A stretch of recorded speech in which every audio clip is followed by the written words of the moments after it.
എല്ലാവർക്കും നമസ്കാരം. എൻ്റെ പേര് ഉമാദേവി. എല്ലാവർക്കും എൻ്റെ ചാനൽ ഉമാ മഹേശ്വരത്തിലേക്ക് സ്വാഗതം. ഹരേ ഗുരുവായൂരപ്പ നാരായണ അഖില ഗുരു ഭഗവൻ നമസ്തേ. ഞാനിന്ന് ഹരിനാമ കീർത്തനത്തിലെ 36-ാമത്തെ ശ്ലോകവും അതിൻ്റെ അർത്ഥവുമായിട്ടാണ് വന്നിരിക്കുന്നത്. ഛന്നത്വമാർന്നു കനൽ പോലെ നിറഞ്ഞുലകിൽ മിന്നുന്ന നിൻ മഹിമ ആർക്കും തിരിക്കരുത്. അന്നു കണ്ടതിനെ വാഴ്ത്തുന്നു മാമുനികൾ, അന്നത്രേ തോന്നി ഹരി നാരായണായ നമ.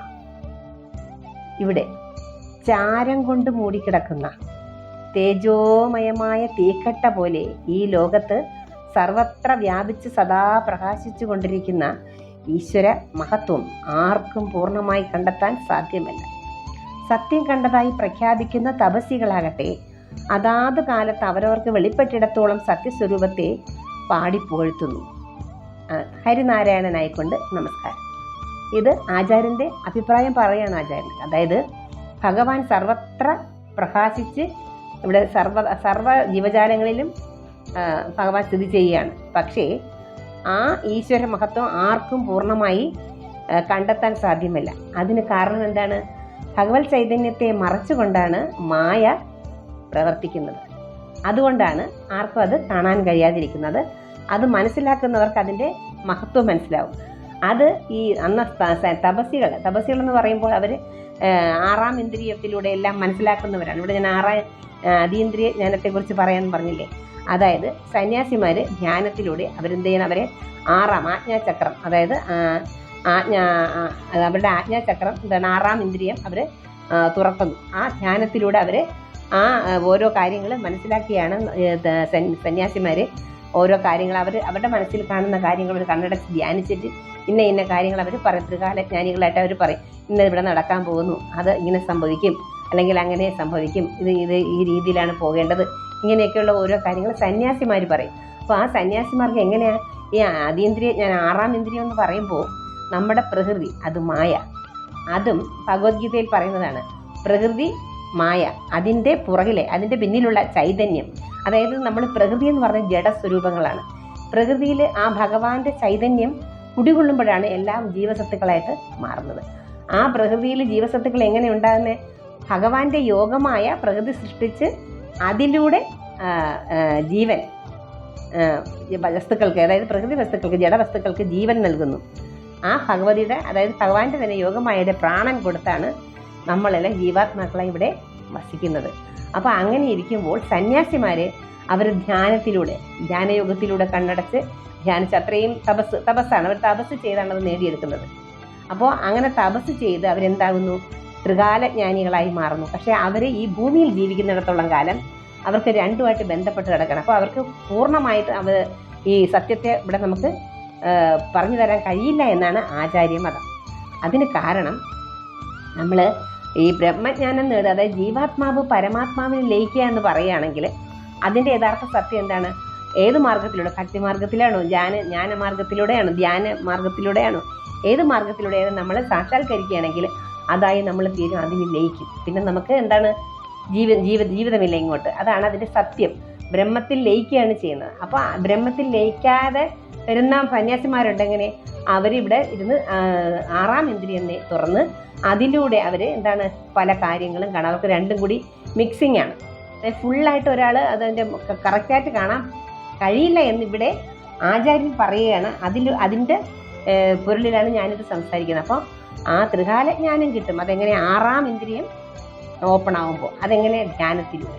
അതാണ് ഇവിടെ സന്യാസിമാരെ എപ്പോഴും ധ്യാനത്തിൽ. അവർ ഈ പ്രകൃതി കാര്യങ്ങളിലൊന്നും അങ്ങനെ അവർ ഈ ജീവജാലങ്ങളും കാര്യങ്ങളിലൊന്നും അവരങ്ങനെ മുഴുകാറില്ല. അവരെവിടെയെങ്കിലും ആൾവാസമില്ലാത്തടത്ത് പോയിരുന്നാണ് അവരെന്ത് ചെയ്യുന്നത്? കാരണം ഒരു ശല്യങ്ങളും ഇല്ലാതെ അവരവരുടെ ഉള്ളിലെ ശക്തിയെ മനസ്സിലാക്കി അതിനെ ഉണർത്തി യോഗയിലൂടെ ചക്രങ്ങൾ, അതായത് മനുഷ്യ ശരീരത്തിൽ ഷഡാധാര ചക്രങ്ങൾ ഉണ്ടെന്ന് പറയുന്നില്ല, അതിനെയാണ് അവർ ഉണർത്തുന്നത്. അവർ ഉണർത്തി അതിനെ ചെന്ന് അവർ 6-ാം ഇന്ദ്രിയം തുറക്കുന്നത്. അവിടെ 6-ാം ഇന്ദ്രിയം തുറന്നു കഴിയുമ്പോൾ അവർക്ക് എന്താകും? ത്രികാലജ്ഞാനം ഉണ്ടാകും. എന്തൊക്കെയാണ്? അതെങ്ങനെ? അത് ഭഗവാൻ കൊടുക്കുന്നതാണ്, അല്ലാതെ അവർ നേടിയെടുക്കുന്നതല്ല. അതിൻ്റെ 6-ാം ഇന്ദ്രിയത്തിലൂടെ കിട്ടുന്ന ഒരു ജ്ഞാനമാണ് ഈ സന്യാസിമാരിവിടെ നമുക്ക് അവർക്ക് സ്ഥിരമായിട്ടതൊന്നും പറയാൻ കഴിയില്ല എങ്കിൽ പോലും അന്ന് അവർക്ക് ഭഗവാനെ അത്രത്തോളം അതിലോട്ട് അത്രത്തോളം ഇഴുകിച്ചേരുമ്പോൾ അവർക്ക് അതുമായിട്ടുള്ള താതാത്മ്യം കൊണ്ട് പല കാര്യങ്ങളും കാണുകയും അത് നമ്മെ പറഞ്ഞ് മനസ്സിലാക്കുകയും ചെയ്യുകയാണെന്നാണ് ഇവിടെ ആചാര്യൻ നമ്മെ പറഞ്ഞ് പഠിപ്പിക്കുന്നത്. അടുത്ത പറയുന്നു, മൂടിക്കിടക്കുന്ന കനൽ പോലെയാണ് ഈശ്വരൻ. തീക്കട്ട തേജോമയവും ശക്തിമത്തുമാണ്. നമുക്കറിയാമല്ലോ, കനൽ കത്തി നിൽക്കുമ്പോൾ എന്തൊരു കളറാണ് അതിൻ്റെ, ആ ഒരു കളർ പറഞ്ഞറിയിക്കാൻ പറ്റുന്നത്, അതിൻ്റെ ചൂടും അതിൻ്റെ കളർ. പക്ഷേ ചാരം കൊണ്ട് മൂടിപ്പോയാൽ അതുള്ളതായി പോലും മറ്റുള്ളവർക്ക് അറിയാൻ കഴിയുന്നില്ല. ഈ ചാരം എന്ന് ഉദ്ദേശിക്കുന്ന ഇവിടെ മായയാണ്. നമ്മളൊരു തീ കത്തുമ്പോൾ തീയിൽ നിന്ന് പുകയും പൊടിയൊക്കെ വന്ന് ആ കനലങ്ങ് മൂടിക്കിടക്കും. നമ്മളതെടുത്ത് കത്തിച്ച് ഊതി പെരുക്കി കാറ്റ് ഊതി വരുമ്പോൾ അത് തെളിഞ്ഞ് വരുന്നു. അതുപോലെ ഇവിടെ മായ മൂടപ്പെട്ടിരിക്കുകയാണ്. ഈ മായ മൂടപ്പെട്ട നമുക്ക് എന്താണ്, നമ്മളിവിടെ പറയുന്നത് എന്താണ്, നമ്മുടെ ഭക്തി മാർഗത്തിലോ ധ്യാന മാർഗത്തിലോ ജ്ഞാനമാർഗത്തിലോ ഏത് മാർഗത്തിൽ വേണമെങ്കിലും നമുക്കത് കാണാനും കണ്ടുപിടിക്കാനും സാക്ഷാത്കരിക്കാനും കഴിയുമെന്നാണ് ഇവിടെ പറയുന്നത്. അപ്പോൾ അതുകൊണ്ട് ഇവിടെ പറയുന്നത്, മറയ്ക്കപ്പെട്ടിരിക്കുന്നതിനാൽ ഈശ്വരനുണ്ടെന്ന് പോലും പലർക്കും അറിയില്ല. മനസ്സിലായില്ലേ? അപ്പോൾ നമ്മൾ കാണാത്ത കാര്യം ഉണ്ടെന്ന് പറയൂ.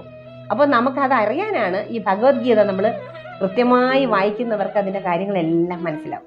ഭഗവത്ഗീതയിലും ഭാഗവതത്തിലും ഉണ്ട്. ഭാഗവതത്തിൽ എല്ലാം നാരായണി എല്ലാം നമ്മൾ എടുത്താൽ സൂക്ഷ്മമായിട്ട് നമ്മൾ വായിക്കുമ്പോൾ മാത്രമാണ് നമുക്ക് അതിൻ്റെ ഉള്ളിൻ്റെ ഉള്ളിൽ, അത് ഈ പറഞ്ഞാൽ ഊതുക എന്ന് പറഞ്ഞാൽ നമ്മളെന്താ പുസ്തകങ്ങൾ എടുക്കുക, അതിലെ കാര്യങ്ങൾ വായിച്ച് മനസ്സിലാക്കുന്ന സമയത്ത് മാത്രമേ നമുക്ക് പോലും സാധാരണക്കാർക്ക് പോലും അത് മനസ്സിലാവുള്ളൂ. അപ്പോൾ ഇത് മനസ്സിലാവാനുള്ളൊരു മാർഗം ഇവിടെ പറയുന്നുണ്ട്. ജഗദീശ്വര ശക്തിയായ മായ സൃഷ്ടി ആരംഭിക്കുന്നതിന് മുമ്പായി തന്നെ എന്ത് ചെയ്യുന്നു, ആ ജഗദീശ്വര സ്വരൂപത്തെ മറയ്ക്കുന്നു. ഇല്ലെങ്കിൽ എല്ലാവരും കണ്ടുപിടിച്ച് കഴിഞ്ഞാൽ പിന്നെ അതിൽ ഇതുണ്ടാവും. അപ്പോൾ ആ മായയാണ് ഇതിനെന്ത് ചെയ്യുന്നത്, മറയ്ക്കുന്നത്. മായ എന്ന് പറയുന്നതാണ് മനുഷ്യനെ ബ്രഹ്മത്തിൽ എത്തിക്കാൻ തടസ്സമായി നിൽക്കുന്നത് മായയാണ്. പക്ഷെ ആ മായയെ മനസ്സിലാക്കണം നമ്മളെങ്ങനെ. മായ മിഥ്യയാണ്. ഇതിനോട് ഇതൊന്നും ശാശ്വതമല്ല. ഇപ്പോൾ ഉദാഹരണത്തിന് ഇപ്പോൾ നമ്മളെ കോൺഫിഡൻറ്റ് ഗ്രൂപ്പിൽ അദ്ദേഹം മരിച്ചില്ലേ, എന്തൊക്കെ സൗഭാഗ്യങ്ങളുള്ള ഒരു മനുഷ്യനായിരുന്നു. ഒരു അരനിമിഷം നേരം കൊണ്ട് ആ ജീവൻ എന്തായിപ്പോയി, മായ പോലെ മറഞ്ഞുപോയി. ഇതൊക്കെ നമുക്കൊരു ഉദാഹരണങ്ങളാണ്. എന്തിവിടെ ഉണ്ടെങ്കിലും എന്തൊക്കെ നേടിയുണ്ടെങ്കിലും എടുത്തെങ്കിലും നമ്മൾ ഒരു നിമിഷം ഇവിടുന്ന് നമ്മൾ പോകുമ്പോൾ നമ്മളിതൊന്നും കൊണ്ടുപോയില്ല, നമുക്കിതൊന്നും കയ്യിൽ സ്വീകരിക്കാൻ പറ്റില്ല.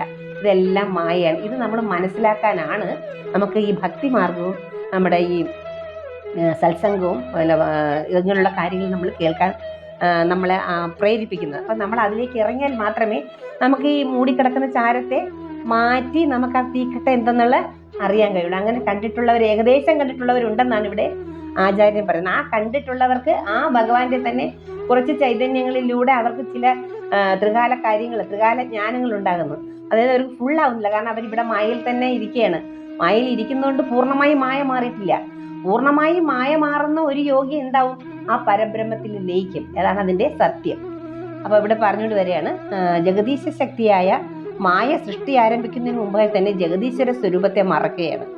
അത് ഭഗവാൻ ഗീത 7-ാം അധ്യായത്തിൽ ഇങ്ങനെ പറയുന്നു, നാഹം പ്രകാശക സർവസ്യ യോഗമായാ സമാവൃതഃ മൂഢോയം നാഭി ജാനാതി ലോകോ മാമജ മവ്യയം. നാഹം പ്രകാശക സർവസ്യ യോഗമായാ സമാവൃതഃ മൂഢോയം നാഭി ജാനാതി ലോകോ മാമജ മവ്യയം. ഇതാണ് ആ വരികൾ. യോഗമായ കൊണ്ട് മറയ്ക്കപ്പെട്ടിരിക്കുന്നതിനാൽ എന്നെ എല്ലാവർക്കും കാണാൻ പറ്റുന്നില്ല. അതിനാൽ ഞാൻ ജനിക്കാത്തവനും മരിക്കാത്തവനുമാണെന്ന് മൂഢരായ ജനങ്ങൾ അറിയുന്നില്ല. മായ മൂടിയിരിക്കുന്നത് നിമിത്തം ഭഗവാന്റെ സമ്പൂർണ്ണ മഹിമ ആർക്കും വേർതിരിച്ച് കാണാൻ ഇവിടെ കഴിയുന്നില്ല. ഇതാണ് ആ 4 വരികളുടെ അർത്ഥം. ഇവിടെ ഭഗവത്ഗീതയിൽ ഭഗവാൻ പറയുന്നു, ഭക്തിമാർഗത്തിലൂടെ ഭഗവാനെ തിരിച്ചറിയാൻ കഴിയുന്ന വിവിധങ്ങൾ ഏതൊക്കെയാണെന്ന് ഇവിടെ ഭഗവാൻ നമുക്ക് ഭഗവത്ഗീതയിലൂടെ ഭഗവാൻ ഉപദേശിച്ചതാണ്. അപ്പോൾ നമ്മൾ ഭഗവാനെ കുറിച്ച് മനസ്സിലാക്കുമ്പോഴാണ് ഈ കാര്യങ്ങളൊക്കെ നമുക്ക് അതീന്ദ്രിയ ജ്ഞാനം എന്താണെന്നും എന്താണ് പരബ്രഹ്മമെന്നും എന്താണ് നമ്മുടെ ജീവാത്മാവെന്നും നമ്മൾക്ക് ഏത് വഴിയിലൂടെ അവിടെ ഭഗവാനുമായിട്ട് കണക്ഷൻ ആകാൻ പറ്റും എന്നൊക്കെ ഇവിടെ ഭഗവത്ഗീതയിൽ ഭഗവാൻ പറഞ്ഞു. ഭഗവത്ഗീതയിൽ പറയുന്നത് ഇത് ഭാഗവതത്തിലെ 1-ാമത്തെ 2-ാമത്തെ സ്കന്ധത്തിൽ 17-21 അധ്യായങ്ങളിൽ നിന്നുള്ളതാണ് ഇത് പറയുന്നത്. അത് ഭാഗവതത്തിലെ വരികളാണിത്. ശൃണുത്വാം സ്വകഥാ കൃഷ്ണഃ പുണ്യശ്രവണ കീർത്തനഃ ഹൃദ്യന്തഃ സ്തോ ഭദ്രാണി വിധുനോതി സുഹൃസദാം നഷ്ടപ്രായേഷ ഭദ്രേഷു നിത്യം ഭാഗവത സേവയാ ഭഗവത്യുത്തമ ശ്ലോകേ ഭക്തിർഭവതി നൈഷ്ഠികി തഥാ രജസ്തമോ ഭാവാഃ കാമലോപാദയശ്ച യേ ചേതഃ ഏതരേനാബിദ്ധം സ്ഥിതം സത്വേ പ്രസീദതി ഏവം പ്രസന്നമനസോ ഭഗവത്ഭക്തിയോഗതഃ ഭഗവത്തത്വവിജ്ഞാനം മുക്തസംഗസ്യ ജായതേ ഭിദ്യതേ ഹൃദയഗ്രന്ഥിശ്ചിദ്യന്തേ സർവസംശയാഃ ക്ഷീയന്തേ ചാസ്യ കർമാണി ദൃഷ്ട ഏവാത്മാന ഈശ്വരേ. ഇത് ഭാഗവതത്തിലെ വരികളാണ്. അപ്പോൾ ഇവിടെ അതിൻ്റെ അർത്ഥം നമുക്ക് നോക്കാം. കൃഷ്ണനെ കുറിച്ച് വൈദിക സാഹിത്യത്തിൽ പറഞ്ഞിട്ടുള്ളത് കേൾക്കുന്നതും ഭഗവത്ഗീതയിലൂടെ നേരിട്ട് ഭഗവാന്റെ വാക്കുകൾ കേൾക്കുന്നതും തന്നെ ഒരു പുണ്യകർമ്മമത്രേ. അതായത് ഭഗവാൻ ഭഗവത്ഗീതയിൽ പറയുന്ന വാക്കുകൾ, അതായത് കഥ, നമ്മൾ ഭഗവത്ഗീതയിൽ ഉപദേശിക്കുന്ന കാര്യങ്ങൾ നമ്മൾ കേൾക്കുന്നത്, ഭഗവാന്റെ കഥ അല്ലാതെ കേൾക്കുന്നതും എല്ലാം ഒരു പുണ്യമാണെന്നാണ് പറയുന്നത്. പുണ്യകർമ്മം. എല്ലാവരുടെയും ഹൃദയത്തിൽ കുടികൊള്ളുന്ന ഭഗവാൻ ആരെന്ന് പറഞ്ഞില്ലേ? സർവശക്തനാണ്, അഗ്നി പോലെ പ്രകാശിക്കുന്ന രൂപമാണ്, പ്രകാശിക്കുന്നതാണ് ഭഗവാനെന്ന്. എല്ലാ ചരാചരങ്ങളിലും ഭഗവാൻ ഒരുപോലെ കുടികൊള്ളുന്നുവെന്നും പറയുന്നു. എല്ലാവരുടെയും ഹൃദയത്തിൽ കുടികൊള്ളുന്ന ഭഗവാൻ കൃഷ്ണൻ തൻ്റെ കഥകൾ കേൾക്കുന്നവർക്ക്, ഭഗവാന്റെ കഥകൾ കേൾക്കുന്നവർക്ക് ഹിതകാരിയായ സുഹൃത്തിനെ പോലെ പ്രവർത്തിക്കുന്നതാണ്. നിരന്തരം കൃഷ്ണകഥാശ്രവണത്തിൽ ഏർപ്പെടുന്ന ഒരു ഭക്തന് അവൻ ഭക്തൻ പവിത്രീകരിക്കുകയും ചെയ്യുന്നു. അങ്ങനെ തന്നിൽ ഉറങ്ങിക്കിടന്നിരുന്ന അതീന്ദ്രിയ ജ്ഞാനം ഭക്തനിൽ തനിയെ വളർന്നു വരും. അതായത് ഭഗവാൻ എന്നുള്ള നമ്മളെ ആ ഒരു ഇത്, അതായത് ഈ മായയെ വിട്ട് നമ്മൾ എന്താണ് ആഗ്രഹിക്കുന്നത്, ഈശ്വര ജീവാത്മാവിന് പരമാത്മാവിൽ ലയിക്കണമെന്നാണ്. അപ്പോൾ അത് ഭഗവാനിൽ നമ്മൾ എത്തുക എന്നുള്ളതിൻ്റെ ആ ഒരു കാര്യം നമുക്ക്, അതാണ് അതീന്ദ്രിയ ജ്ഞാനം. അതായത് ഈ പ്രകൃതി എന്താണ്, പ്രകൃതിയുടെ ചേതന എന്താണ്, അത് രണ്ടല്ലേ, പ്രകൃതി രണ്ടായി നിൽക്കുകയാണ്. ഈ രണ്ടായി നിൽക്കുന്നത് കൊണ്ട് മാത്രമാണ് ഇവിടെ ഇത്രയും സംശയങ്ങളൊക്കെ നമുക്ക് ഉണ്ടാകുന്നത്. അതല്ലെങ്കിൽ ഇതെല്ലാം ഒന്നാണ്, ഒന്നിൽ നിന്ന് വന്നവരാണ് ഇതെല്ലാം. അപ്പം ആ രണ്ടെന്നുള്ളത് എന്തെന്ന് വ്യക്തമാക്കാനുള്ള അതീന്ദ്രിയ ജ്ഞാനം എങ്ങനെ, ഭഗവാന്റെ കഥ ശ്രവണത്തിലൂടെ കേൾക്കുന്ന ഭക്തന് അവൻ്റെ മനസ്സ് പവിത്രീകരിക്കുകയും അവനിൽ ഉറങ്ങിക്കിടക്കുന്ന അതീന്ദ്രിയ ജ്ഞാനം തനിയെ വളർന്നു വരികയും അതിന് സഹായിക്കുകയും ചെയ്യുമെന്നാണ് ഇവിടെ ഭഗവാൻ പറയുന്നത്. ഭാഗവത്തിലൂടെയും ഭക്തന്മാരിലൂടെയും എത്രത്തോളം കൃഷ്ണനെ കേൾക്കുന്നുവോ അത്രത്തോളം ഭക്തന് ഭഗവത് സേവാ നിഷ്ഠ കൂടും. അതായത് നമ്മൾ ഭഗവാനെ അറിഞ്ഞു കഴിയുമ്പോൾ നമ്മൾ ഭഗവാനെ നമ്മളെപ്പോലെ സ്നേഹിക്കാൻ തുടങ്ങും. ഭഗവാന് എന്ത് ചെയ്യണം, അതായത് ഭഗവാന്റെ കീർത്തനങ്ങൾ കേൾക്കാൻ തുടങ്ങും. അതാണ് ഈ ഭാഗവതത്തിൽ നവവിധ ഭക്തിയെക്കുറിച്ച് പറയുന്നുണ്ടല്ലോ. ശ്രവണം, കീർത്തനം, സ്മരണം. ആദ്യം നമ്മൾ കഥ കേട്ട് ഒരുപാട് ധ്രുവൻ്റെ അവരൊക്കെ ഈ ഭാഗവതത്തിലും ഭഗവത്ഗീതയിലും കഥകളുണ്ടല്ലോ ഭഗവാന്റെ. ഭഗവത്ഗീതയിൽ ഭഗവാൻ ഉപദേശിക്കുന്ന അതാണ്. ഭാഗവതം ഭഗവാനെ കുറിച്ചുള്ളതാണ്. അപ്പോൾ ആ ഭഗവത് കഥകളെല്ലാം നമ്മൾ കേൾക്കുമ്പോൾ നമ്മുടെ മനസ്സിൽ സ്നേഹം ഉണ്ടാകും ഭഗവാനോടുള്ള. ഭഗവാൻ ഭക്തരെ സഹായിക്കുന്നതും അല്ലെങ്കിൽ അധർമ്മത്തെ ചെറുക്കുന്നതും ധർമ്മികളെ സംരക്ഷിക്കുന്നതും ഒക്കെ ആയിട്ടുള്ള കഥകളൊക്കെ കേൾക്കുമ്പോൾ നമുക്ക് ഹൃദയത്തിൽ വളരെയധികം എന്തുകൊണ്ട് കരുണയുണ്ടാവും. ആ കരുണ സ്നേഹമായി മാറും. അങ്ങനെ നമുക്ക് എന്താവും, ഭഗവാനെ സേവിക്കണം, ഭഗവാനെ പൂജിക്കണം, ഭഗവാന് പ്രസാദം കൊടുക്കണം, ഭഗവാനോട് സംസാരിക്കണം എന്നിങ്ങനെയൊക്കെയുള്ള ഓരോ വികാരങ്ങൾ നമുക്കുണ്ടാകും. അത് ആരുണ്ടാക്കി തരും? ഭഗവത് കഥ കേൾക്കുന്നത് മൂലം ഭഗവാൻ സുഹൃത്തിനെ പോലെ നമ്മളെ കൂടെ നിന്ന് നമുക്ക് എന്തൊക്കെയാണ് ഒരു ജീവാത്മാവിനെ അറിയേണ്ടതെന്നുള്ള ആ ഒരു ഗുരുവായി നിന്ന് നമുക്ക് എന്ത് ചെയ്യും, ഭഗവാൻ തന്നെ അരുളി ചെയ്ത് കൊണ്ടേയിരിക്കും. അത് ഭക്തി മാർഗമാണ്. അത് നമ്മുടെ ഷോർട്ട് കട്ടാണ്. മറ്റുള്ളവർ ധ്യാനത്തിനും അഷ്ടാംഗ യോഗത്തിലൊക്കെ നിന്ന് ഉണ്ടാക്കി കൊണ്ടുവരുന്ന ആ സമയം കൊണ്ട് ഭഗവത് ഭക്തിയിലൂടെ നമുക്ക് എന്തുണ്ടാക്കി തരുന്നത്, ഭഗവാനായിക്കൊണ്ട് തന്നെ നമുക്ക് ഉപദേശങ്ങളും കാര്യങ്ങളും മനസ്സിലാക്കി നമ്മുടെ മനസ്സിൽ ബോധത്തിലിരിക്കുന്ന ഭഗവാൻ നമ്മളെ ഓരോന്ന് മനസ്സിൽ തോന്നിപ്പിക്കും. അങ്ങനെ നമ്മൾ കഥ കേൾക്കുകയും കീർത്തനങ്ങൾ പാടുകയും ഭജനം നടത്തുകയും നമ്മൾ ഭഗവാനെ പൂജിക്കുകയും ആർച്ചിക്കുകയും വന്ദിക്കുകയും നാമജപിക്കുകയും പാദസേവം ചെയ്യുകയും സഖ്യം കൊണ്ട് സംസാരിക്കും. ആത്മനിവേദന, പിന്നെ ഭഗവാനെ അങ്ങ് സമർപ്പിക്കും. നമ്മളെ അങ്ങ് സമർപ്പിക്കും. ഭഗവാനെ നീ എന്നെ നോക്കിക്കോ, എനിക്കിനി വേറൊന്നുമില്ല, എനിക്ക് ഭഗവത് കാര്യങ്ങൾ ചെയ്യാനാണ് താല്പര്യം എന്നുള്ള അവസ്ഥയിൽ നമ്മളെ കൊണ്ട് എത്തിക്കുമെന്നാണ്. അവിടെയാണ് നമുക്ക് അതീന്ദ്രിയ ജ്ഞാനം ഉണ്ടാകുന്ന ആ ഭാഗം വരുന്നത്. അപ്പം നമ്മുടെ മനസ്സിലെ രജോ തമോ ഗുണങ്ങളെല്ലാം മാറി സാത്യ ഗുണത്തിലേക്ക് നമ്മളെ ഭഗവാനായിക്കൊണ്ട് തന്നെ എത്തിക്കുമെന്നാണ് ഭഗവത്ഗീതയിലെ ഈ വരികളിൽ ഭഗവതത്തിലെ ഈ വരികളിലൂടെ നമ്മെ പഠിപ്പിക്കുന്നത്. എത്രത്തോളം കൃഷ്ണനെ പറ്റി കേൾക്കുന്നുവോ അത്രത്തോളം ഭക്തന് ഭഗവത് സേവ നിഷ്ഠ കൂടും. വളർന്നു വന്ന ഭക്തിയുടെ സേവന ആ താല്പര്യം ഭക്തി നമുക്ക് കൂടി വരുമ്പോൾ നമുക്ക് എന്തുണ്ടാകും, രജസ്തമോ ഗുണങ്ങളെ അകറ്റുന്നതിൽ ഭൗതികമായ കാമലോപാധികൾ അയാളെ വിട്ടുമാറും. അതായത് നമുക്ക് എന്തായാലും നമുക്ക് അത്യാഗ്രഹങ്ങളൊക്കെ കുറയും. നമുക്ക് ഈ ഭക്തിയിലേക്ക് കയറും. കാര്യങ്ങളിലും ഒക്കെ ശ്രദ്ധിച്ചു തുടങ്ങുമ്പോൾ നമ്മുടെ ജീവിതം കടന്നു പോയിക്കൊണ്ടിരിക്കും, നമ്മൾ കർമ്മങ്ങൾ നന്നായി ചെയ്തുകൊണ്ടിരിക്കും. പക്ഷെ നമുക്കൊന്നിലും നമ്മൾ പെടാതെ എന്താണ് അതിൻ്റെ അർത്ഥം? നമ്മൾ ഒന്നിലും കയറി എന്താണ് ആസക്തരായിട്ട് മാറില്ല. നമ്മുടെ ആസക്തിയെ ഭഗവാൻ തന്നെ. അതാണ് ഇവിടെ ഞാൻ മുമ്പൊക്കെ പറഞ്ഞിട്ടുണ്ടായിരുന്നു. നമ്മുടെ ഇന്ദ്രിയ നിഗ്രഹം എന്നുള്ളത് നമ്മൾ ആരും വിചാരിച്ചാൽ നടക്കുന്നതല്ല. നമ്മുടെ പ്രവൃത്തി മൂലം, നമ്മുടെ നല്ല കർമ്മങ്ങൾ, നല്ല ഈശ്വരോന്മുഖമായ കർമ്മങ്ങൾ, ഈശ്വരനെ സമർപ്പിച്ചുകൊണ്ടുള്ള കർമ്മങ്ങൾ അങ്ങനെ ചെയ്ത് നമ്മുടെ മനസ്സെന്തായി സാത്വിക ഗുണമായി വന്നതിന് ശേഷമാണ് നമ്മുടെ ഇന്ദ്രിയങ്ങൾ ഓട്ടോമാറ്റിക്കലി നിഗ്രഹിക്കപ്പെടും. അതുകൊണ്ട് ഒരു മനുഷ്യനും ചാടിക്കയറി ഒരു ഇന്ദ്രിയ നിഗ്രഹം ചെയ്യണമെന്ന് പറഞ്ഞാൽ അത് ഒരിക്കലും സാധിക്കുന്ന കാര്യമല്ല. അതാദ്യം നമ്മൾ മനസ്സിലാക്കണം. എന്തെങ്കിലും നമ്മൾ കാര്യങ്ങൾ പറഞ്ഞ് മനസ്സിലാക്കുമ്പോൾ നമ്മൾ അതിനെക്കുറിച്ച് ആലോചിക്കുക, അത് കുറേ കൂടി മനസ്സിലാക്കുകയൊക്കെ ചെയ്താലേ ഈ പറയുന്ന കാര്യങ്ങളൊക്കെ നമുക്ക് വസ്തുനിഷ്ഠമായിട്ട് മനസ്സിലാവുകയുള്ളൂ.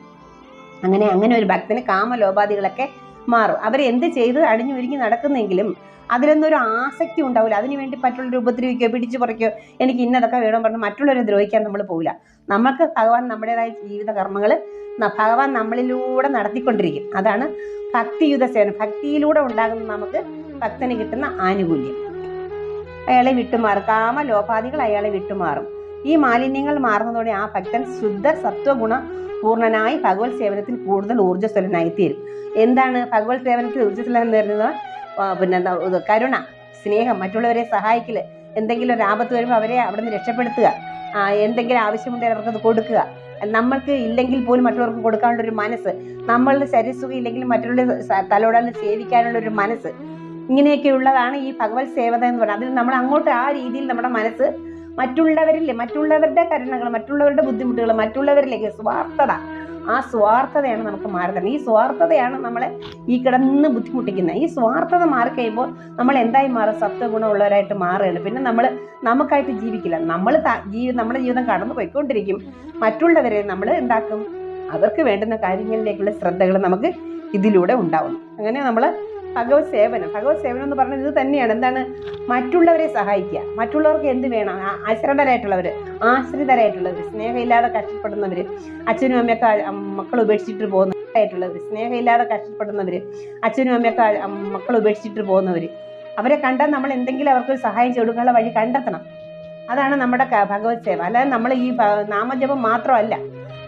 ഭഗവാൻ എന്തൊക്കെയാണ് ഭഗവത്ഗീതയെ പറഞ്ഞിരിക്കുന്നത്, ഭാഗവതത്തിൽ എന്തൊക്കെ കഥകളാണ് പറഞ്ഞിരിക്കുന്നത്. അപ്പോൾ അതൊക്കെ നമ്മൾ കേട്ടാൽ മാത്രമാണ് എങ്ങനെയാണ് ഭഗവത് പൂജ, എങ്ങനെയാണ് ഭഗവത് സേവനം, എങ്ങനെയാണ് ഭക്തി, എങ്ങനെയാണ് മറ്റു കാര്യങ്ങൾ എന്നൊക്കെയുള്ള എല്ലാ കാര്യങ്ങളും നമ്മൾ ഇങ്ങനെയുള്ള നമ്മുടെ വേദപുസ്തകങ്ങൾ, നമ്മുടെ സനാതന പുസ്തകങ്ങൾ നമ്മൾ വായിച്ചാൽ മാത്രമേ നമുക്ക് അതിലുള്ള വളർച്ച ഉണ്ടാവുള്ളൂ. എങ്കിൽ മാത്രമേ ഈ കാര്യം പറഞ്ഞാൽ മനസ്സിലാവുള്ളൂ. അല്ലാത്തവർക്ക് ഇത് എന്താണ് പറയണമെന്ന് പോലും മനസ്സിലാകാൻ പറ്റും. കാരണം ഈ പൊടി മൂടിക്കിടക്കുക. കാരണം സ്വാർത്ഥതയിൽ നിന്നുണ്ടായ മോഹലോപാധികൾ കൊണ്ട്, കാമക്രോധാദികൾ കൊണ്ട് എന്താണ് ഈ കാര്യം എങ്ങും മാറുക. അതാണ് ഭഗവാൻ പറഞ്ഞ് ആരും എന്നെ അറിയുന്നില്ല. അറിയാൻ ശ്രമിക്കുന്നവർക്ക് ഭഗവാൻ എന്താവുന്നു? സുഹൃത്തിനെ പോലെ എന്താകുന്നു? ഭഗവാന്റെ കഥകൾ കേൾക്കൂ. ഭഗവാൻ എന്താണ് ചെയ്തിരിക്കുന്നത്, എന്താണ് പറഞ്ഞിരിക്കുന്നത് എന്ന് നമ്മൾ ശ്രദ്ധിക്കുകയും കേൾക്കുകയും പ്രവർത്തിക്കുകയും ചെയ്യണമെന്നാണ് ഇവിടെ ഭഗവാൻ നമ്മളെ ഉപദേശിക്കുന്നത്.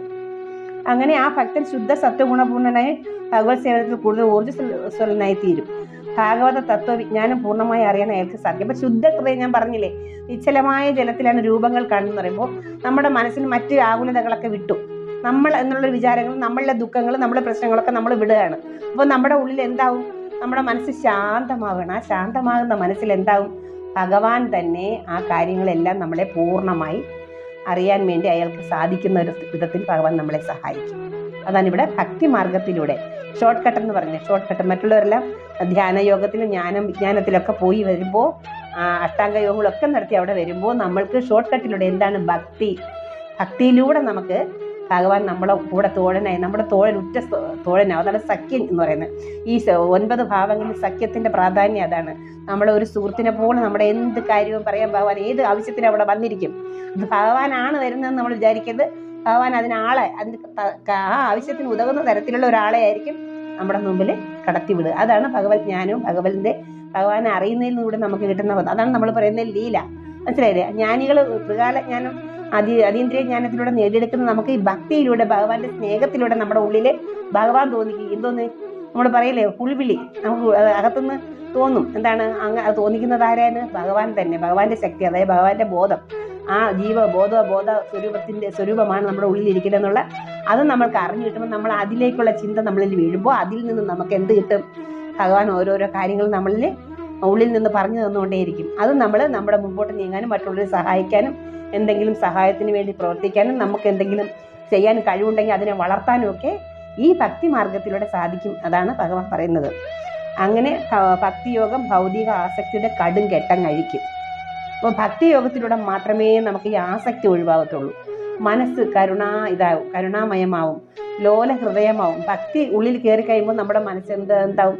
നമ്മുടെ മനസ്സിലെ കഠിനമായ വിചാരങ്ങളും വികാരങ്ങളും ഒക്കെ പുറകോട്ട് വഴിമാറട്ടെ. അതാണ് ഭക്തിയോഗത്തിൻ്റെ ഒരു പ്രത്യേകത. ആ കടുങ്കട്ട് അഴിയുന്നതും ഭഗവാനാകുന്ന പരമസത്യത്തെ നിസ്സംശയമായും സമഗ്രമായും അറിയുക എന്ന നിലയിലേക്ക് ഉയരുകയും ചെയ്യും. അതാണ് കാര്യം. കൃഷ്ണനിൽ നിന്നോ കൃഷ്ണാവബോധം ഉദിച്ച ഭക്തനിൽ നിന്നോ കേൾക്കുന്നത് കൊണ്ട് മാത്രമേ ഒരാൾക്ക് കൃഷ്ണന്റെ ശാസ്ത്രം ഗ്രഹിക്കാൻ കഴിയൂ. എങ്ങനെയുണ്ട് ഭഗവാന്റെ ശാസ്ത്രം അറിയുന്നത്? എങ്ങനെയാണ്? കൃഷ്ണനിൽ നിന്നോ, അതായത് ഭഗവത്ഗീത കണ്ടോ, അതിൽ കൃഷ്ണാവബോധം ഉദിച്ച ഭക്തനിൽ നിന്നോ. എങ്ങനെ? കൃഷ്ണനായിക്കൊണ്ട് തന്നെ ഗുരുവായി ഒരു മനുഷ്യന് ഭക്തി മാർഗത്തിലൂടെ വരുന്ന ഭക്തന് ഭഗവാൻ തന്നെ എന്തായി ഗുരുവായി വരും എന്നാണ് പറയുന്നത്. അപ്പോൾ അതിലൂടെ നമ്മുടെ ഉള്ളിൽ കിടക്കുന്ന അതീന്ദ്രിയ ജ്ഞാനം ഉണരും. നമ്മൾ അതിലൂടെ ഈശ്വര സേവ കൂടുതൽ പ്രവർത്തിക്കും. നമ്മൾ ഭഗവത് ഉത്കൃഷ്ടമായ കാര്യങ്ങൾ ചെയ്യും. അങ്ങനെ സത്വഗുണം ഉണ്ടാവും. ആ മനസ്സിൽ എന്തുണ്ടാവും എന്ന് പറയുന്നത്? ഭഗവാൻ എന്ന പരമസത്യം നമ്മുടെ ഉള്ളിൽ വെളിവാകും. അതായത് മായ മാറും. അപ്പം നമ്മൾ മായ മൊത്തം മാറുന്നത് നമ്മുടെ മനസ്സാണ്. മനസ്സിലെ മായയുടെ എല്ലാ രീതിയും മാറ്റിക്കുന്നത് ഭഗവാന് മാത്രമേ സാധിക്കുകയുള്ളൂ. അങ്ങനെയാണ് ഭഗവാൻ പറയുന്നത്. ഇവിടെ ഭഗവാന്റെ ലീലകളെ കുറിച്ച് അറിയാൻ ഭഗവാൻ ഉണ്ടെന്നുള്ള അറിയുന്നതും ഭഗവാന്റെ സത്യങ്ങൾ അറിയുന്നതും ഒക്കെ അങ്ങനെ ഭക്തനിലൂടെ മാത്രമേ ഭഗവാനെ അറിയാൻ കഴിയൂ. വേറെ ഒരു തന്ത്രത്തിലും നമുക്ക് അറിയില്ല. ഒരു യഥാർത്ഥ ഭക്തന് മാത്രമേ ഭഗവാൻ അത് കൊടുക്കുകയുള്ളൂ. ആ കൊടുക്കുന്ന ആ ഭക്തനെ പറയുന്നതാണ് ആ ഭക്തന്റെ മനസ്സിൽ തോന്നി പറയുന്ന കാര്യങ്ങളാണ് ഇവിടെ സത്യങ്ങൾ. അപ്പോൾ ഭക്തനുണ്ടെങ്കിലേ ഭഗവാനുള്ളൂ. ഭക്തന്റെ മനസ്സിലാണ് ഭഗവാൻ വിളങ്ങുന്നത്. എങ്ങനെയുള്ള ഭക്തൻ? ശുദ്ധ സാത്വിക ഭക്തൻ. അങ്ങനെയുള്ളവർക്ക് മാത്രമേ ഇത് സാധിക്കുള്ളൂ. അതിന് വേണ്ടുന്നതാണ് നമ്മുടെ ഭാഗവതത്തിൽ പറയുന്നത് 9 ഭാവമായ ശ്രവണം, കീർത്തനം, സ്മരണം, അർച്ചനം, വന്ദനം, പാദസേവനം, ദാസ്യം, സഖ്യം, ആത്മനിവേദനം.